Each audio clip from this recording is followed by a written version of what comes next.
మరి అంటే నిత్యాగ్ని ఆశ్రమం అని అనగానే గుర్తొచ్చేది అన్నదానం. ఖచ్చితంగా అంటే ప్రతిరోజు నిర్విరామంగా కొన్నేళ్లుగా మీరు చేస్తున్నటువంటి కార్యక్రమం ఇది. పరమేశ్వరులుగా భావించి వారందరికీ కూడా అన్నదానం చేస్తూ ఉంటారు, సాధువులు కానీ సాధారణంగా వచ్చే మాలాంటి భక్తులు కూడా అక్కడ భుజిస్తూ ఉంటారు. కానీ మరి మీరు ఇక్కడ ఉండడం వల్ల అక్కడ కార్యక్రమాలు, మరి ఈ మహాలయ పక్షం ఇంకా చాలా ముఖ్యం కదా, మరి అక్కడ ఎలా జరుగుతుందండి? అవునమ్మా, అక్కడ జరిగేటువంటి అన్నదానం యథావిధిగా జరుగుతుంది అన్నమాట. నా శ్రీమతి ఉన్నారు కదా, అక్కడ ఆవిడ చూసుకుంటారు. ఈ పితృపక్షాలకి అన్నదానం అక్కడ జరుగుతూ ఉంటుంది. ప్రత్యేకించి అక్కడ కూడా ఈ పితృపక్షాల్లో పితృదేవతల ప్రీతి కోసం అన్నదానం సంకల్పం చేస్తాం అన్నమాట.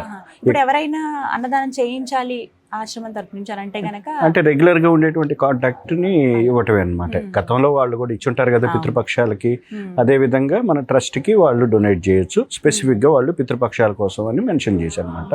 మేము స్పెసిఫిక్ గా ఈ 15 days ఎక్కడున్నా కానీ ఇది పితృపక్షాలకు సంబంధించిన అన్నదానంగా పరిగణిస్తాం అనమాట. ఇక్కడ మాత్రం తిలాహోమం జరుగుతుంది, అక్కడ జరిగేది నిత్య అన్నదానం. కానీ చాలా ముఖ్యమైన కార్యక్రమం కదండి, పెద్దవాళ్ళకి చేయాల్సింది. మనం అంటే ఈ రోజుల్లో ఏంటంటే వర్క్ విషయంలో కావచ్చు, ఆర్థిక పరిస్థితులు, లేకపోతే ఉన్న పరిస్థితుల రీత్యా మర్చిపోతున్నారు, అన్ని గుర్తున్నా కూడా చేయలేని ఇబ్బందులు ఉండిపోతున్నారు. మరి అలాంటి వాళ్ళకి ఒక మంచి అవకాశమే కదా. అవునమ్మా, అందుట్లో అమావాస్య రోజు స్పెసిఫిక్గా సాధువులకి మేము విశేషంగా ఆ రోజు వస్త్రదానం కానీ, రుద్రాక్ష వితరణ కానీ, వారికి ఎక్కువ దక్షిణ ఇవ్వటం కానీ అక్కడ అరుణాచలంలో అలా బాగా జరుగుతుంది అనమాట. అలా ప్రతి సంవత్సరం చేసుకుంటూ వస్తున్నాం అనమాట.